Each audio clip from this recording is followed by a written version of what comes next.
What is going on, everybody? Welcome back to the channel. After Sound here, bringing you Arcade Colony content today. Yes, for the first time, we are going to dive into the Arcade Colony white paper.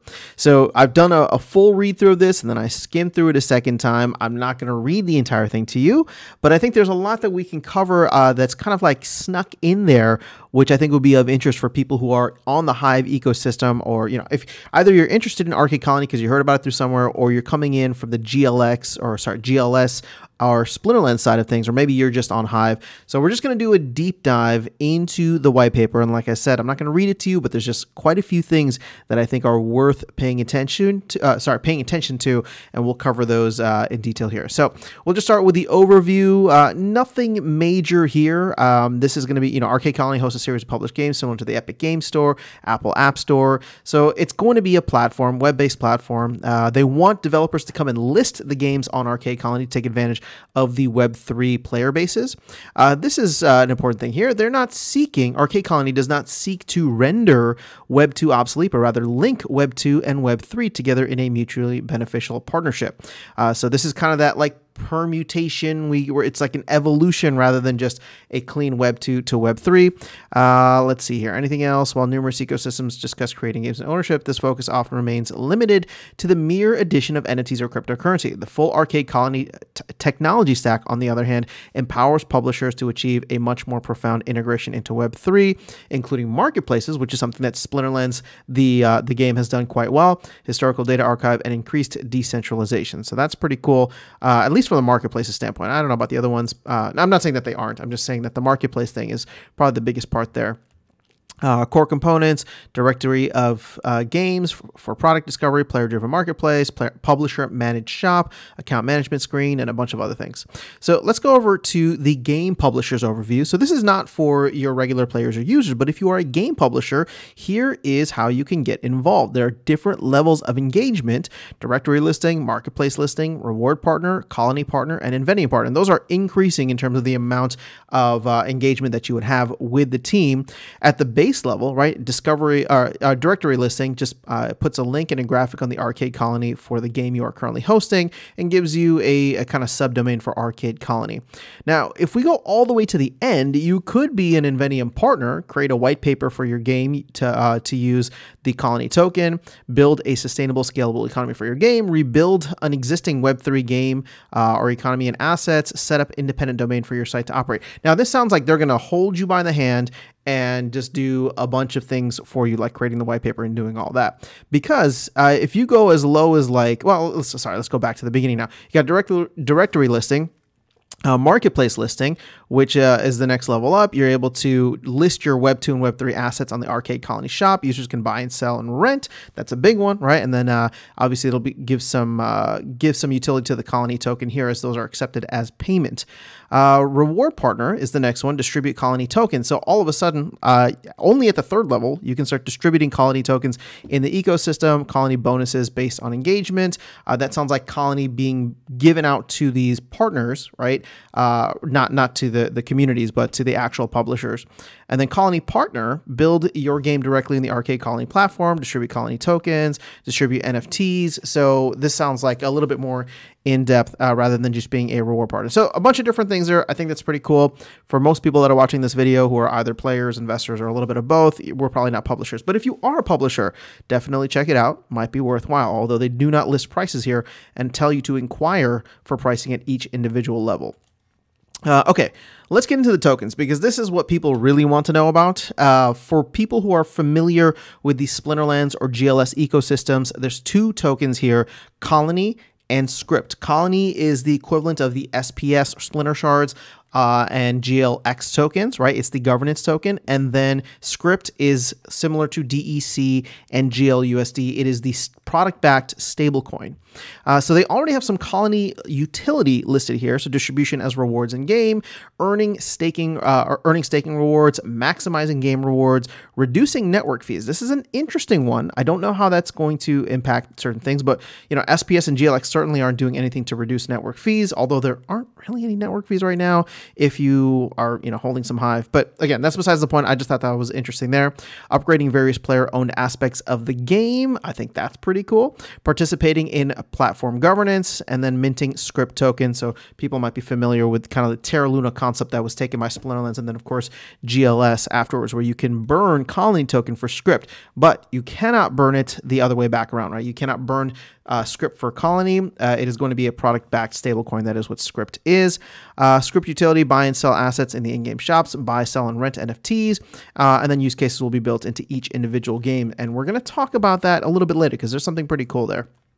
Okay, distribution. This is where things get a little crazy. Max supply. You're reading this right. There's that many zeros. It is 21 billion. This is 7 times the amount of SPS tokens there are, because SPS is only 3 billion. So, I don't know why it needs to be this high. When I saw this, I was just like, oh my God, why would they do such a thing? Again, this is just initial reaction. I'm really hoping that 21 billion makes sense, but these colony tokens are going to be worth nothing, or just because there's going to be so many of them. But let's actually get into this, right? That's my initial reaction. Let's actually jump into how the distribution is going to play out. So colony tokens will be issued on locked in a predetermined schedule that is designed to last for 20 years, at least 20 years from the date the token is first released. So we're talking about 2044 at this point. Please note that it's subject to change as we continue to finalize the design. Now, there's a bunch of different places in which it's going to be distributed. The fork and airdrop, which we're going to get into, and that's over the course of 5 years. And the fork and airdrop are kind of put together. That's 1 billion tokens right there. LP rewards is 2 billion tokens, and that's going to last for 20 years. Then you got the DAO, which is another 2 billion that lasts for 20 years. And then play to earn rewards. This is the big one here. Where you have 12 billion planned to be given out over the course of 20 years. Validator rewards, that's 2 billion. And then Moondome rewards, we'll get into that, 2 billion, but each of those is TBD right now. So the DAO is going to get 500 million, which is 1/4 on day one. And then I would assume that the other 1.5 billion is going to be, I guess, spread out over 20 years, which again is not too much. I mean, that's not a lot, right? So this is what I'm trying to get at here. And we can do a little math later on. But 500 million on day one is going to be locked up in the DAO, and they'll get the rest of the 1.5 billion later. The airdrop and fork, this is probably what people are most interested in.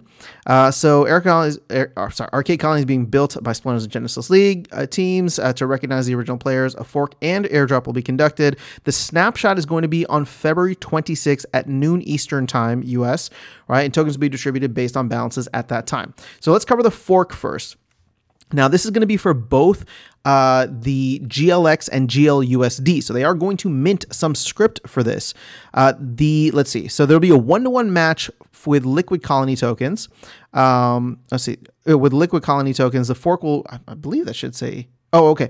The stake GLX will give you Liquid Colony tokens. The fork will reward accounts who hold GLUSD 1-to-1 match with Liquid script. So if you have it staked, right, GLX staked in your account, and you have GLUSD in your just holding in your account, you will receive a 1-to-1 match. Now, there are minimums on this. Accounts must stake at least 10,000 GLX to be eligible to receive Colony, and they must hold 100 GLUSD, right? So about $100 of GLUSD, and I'm not quite sure what 10,000 GLX is right now, but yeah, you can do the math whenever you see what the price is at. Okay, so further, accounts holding GLX and GLUSD in liquidity pools on Tribal Dex will be eligible to receive Liquid Colony and Liquid Script. So again, there's minimums here, 10,000 GLX in a pool or 100 GLUSD in a pool. And so the thing is, in this, you will actually get a 2-to-1 ratio. So let's say you're holding 10,000 GLX in a pool, you will actually get 20,000 colony, or a 100 GLUSD, you'll get 200 script. And the reason for this is because pools are split, right? You're holding an asset, you're holding a token, and it's paired with another token. And usually that token is not going to be something that is part of the Genesis League system, right? So, if it's like, for example, GLX and SPS or GLX and Hive, you are holding the equivalent amount, but you're only half of it is in GLX. So they're giving you 2x for the colony token. Now, there's one exception.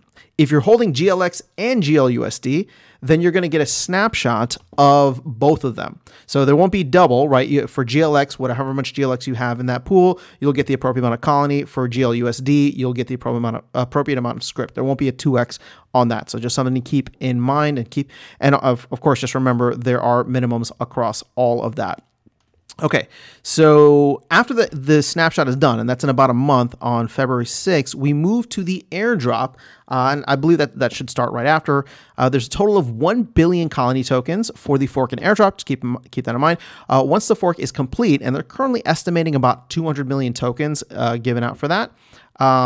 The remaining tokens, 1 billion minus that, so maybe around 800, maybe 700 million, will be airdropped. The airdrop is not a single event, but consists of a series of daily airdrops of tokens for 5 years. These tokens will be awarded to players who stake SPS and GLX. So keep in mind that 800 million, right, what's called 750 to 800 million, is going to be over the course of 5 years. So it's not going to be coming out right away. So again, I was worried about the 21 billion, but they're really trying to think and plan long-term here about building that platform. The airdrop will last 5 years for players who have SPS or GLS staked in their respective ecosystems. Okay, one change for this airdrop is players will need to have at least 5,000 SPS staked in Splinterlands and or 10,000 GLX in Genesis League Sports to receive either the colony airdrop or initial distribution.